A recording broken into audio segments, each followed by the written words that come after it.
बिस्मिल्लाहिर्रहमानिर्रहीम। अस्सलाम वालेकुम। कुकिंग विद मोनी के साथ मैं हूँ मोनी अरशद। अल्लाह ताला आप सबका हामी और नासिर हो। आज मैं आपके लिए बहुत ही मुनफिक यूनिक बिल्कुल नई चना चाट की रेसिपी लेकर आई हूँ, वो भी हेल्दी और टेस्टी वे में। सबसे पहले मैंने 250 ग्राम इमली ली, उसको 2 घंटे के लिए पानी में भिगो दिया। फिर मैंने इसको अच्छे तरीके से मसला और तमाम पल्प या गुद्दे को गुठलियों से ला कर लिया। जब काफ़ी देर मसलने के बाद पल्प अलहदा हो गया तो एक छलनी ली और पल्प को छानते हुए अलहदा कर लिया, गुठलियों को अलहदा कर लिया। इमली की गुठलियों को अच्छे तरीके से मसलना है ताकि तमाम पल्प और गुदा अच्छे तरीके से अलग हो जाए, ज़ाया ना हो।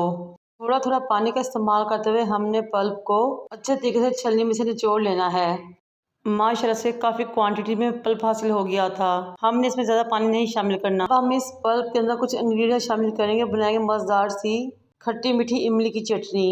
चलिए जी बनाना स्टार्ट करते हैं। ये चटनी दही बड़ों में, फ्रूट चाट में, समोसा चाट में, कहीं भी आप आराम से इस्तेमाल कर सकते हैं। पल्प को एक बर्तन में शिफ्ट कर चूल्हे पर रख दें, फ्लेम नीचे हाई कर लें। सबसे पहले शामिल करें 1 टेबलस्पून चिली फ्लेक्स और शामिल करें 2 टीस्पून नमक के, आधा कप चीनी का शामिल करके अच्छे तरीके से मिक्स करना है। जब बॉयल आना शुरू हो तो हम मज़ीद इंग्रेडिएंट्स शामिल करेंगे। 1 टीस्पून धनिया पाउडर, 1 टीस्पून ज़ीरा और 1 टीस्पून रेड चिली पाउडर। अब अगेन तमाम चीज़ों को मिक्स करते हुए पकाएंगे। पर हमने पल्प को तमाम मसालों के साथ 8 से 10 मिनट पकाना है ताकि तमाम मसाले अच्छे तरीके से पक जाए और उनका कच्चापन ख़त्म हो जाए। एक प्याले में 1 टेबलस्पून कॉर्नफ्लोर लेंगे और उसका एक लिक्विड रेडी कर लेंगे पानी डाल के। पहले इस लिक्विड का थोड़ा सा पोर्शन इमली के पल्प में शामिल करें। आपके टेस्ट के मुताबिक चटनी गाढ़ी हो चुकी है तो मज़ीद शामिल ना कीजिए। मेरा भी आधा कॉर्नफ्लोर का लिक्विड यूज़ हुआ था। कॉर्नफ्लोर शामिल करने के बाद हम चटनी को मज़ीद 5 मिनट के लिए पकाएंगे ताकि कॉर्नफ्लोर का कच्चापन ख़त्म हो जाए और फ्लेम को ऑफ कर देंगे। ये देखिए हमारी बहुत ही मज़ेदार टेस्टी यमी सी खट्टी मीठी इमली की चटनी रेडी हो चुकी है। ये हमारी चना चाट रेसिपी का स्टेप 1 था।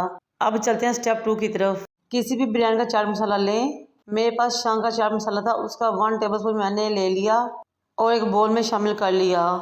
थोड़ा सा पानी शामिल किया और एक गाढ़ा सा मिक्सचर रेडी कर लिया। आपने ये सब जरूर करना है, इससे चाट मसाला बहुत ही क्रीमी टेक्सचर में आ जाता है और बहुत ही मज़ेदार सा पल्प रेडी हो जाता है। अब एक नाल लिया, उसको छीला, एक पली भर के उसके दाने निकाल लिए। एक टमाटर को बरीक काट के रख लिया और साथ ही 4 अदद हरी मिर्ची लें, उसको बरीक काट लिया। अब एक बोल में हम उबले हुए चने लेंगे। मैंने पूरी रात चनों को मीठा सोडा लगा के भिगो दिया था। सुबह उठी पानी चेंज किया, बॉयल कर लिया। फिर मैंने इसमें एक प्याली अनार के दाने शामिल किए, टमाटर और बरीक कटी हुई हरी मिर्ची शामिल की, बरीक कटा हुआ पुदीना शामिल किया और धनिया शामिल किया। साथ ही मैंने स्लाइस में कटा हुआ प्याज ज़्यादा सारा शामिल कर दिया। फिर 4 मसाले का मिक्सचर इसमें शामिल किया। साथ ही मैंने वो मज़ेदार खट्टी मीठी इमली की चटनी के 8 से 10 टेबलस्पून शामिल कर दिए।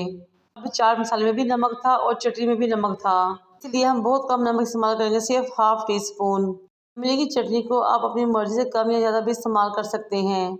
अब आप हैरान होंगे कि चाट तो बनाई है लेकिन इसमें आलू शामिल नहीं किए। अगर हम आलू शुरू में ही शामिल कर देंगे तो वो मिक्स होते हुए टूट जाएंगे, तो हमारी चाट बहुत ही बदसूरत और बज़ायका रेडी होगी। जब तमाम इंग्रेडिएंट्स अच्छे तरीके से मिक्स हो जाते फिर हम एंड में शामिल करेंगे आलू। हल्के हाथ से तमाम आलू को चाट में मिक्स कर देंगे।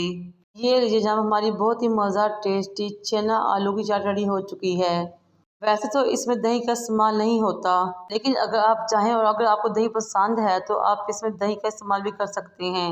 मज़ेदार सी रेसिपी ट्राई कीजिएगा और मुझे अपने फीडबैक से आगाह कीजिएगा। तो काइंडली मेरे चैनल को लाइक और सब्सक्राइब कर दें, क्योंकि ये आप सब बहन भाई की मोहब्बत होती है हम यूट्यूबर्स की मेहनत के लिए, उनके अप्रिसिएशन के लिए। मुझे और मेरे वालिदैन को दुआ में याद रखें। अल्लाह हाफिज़।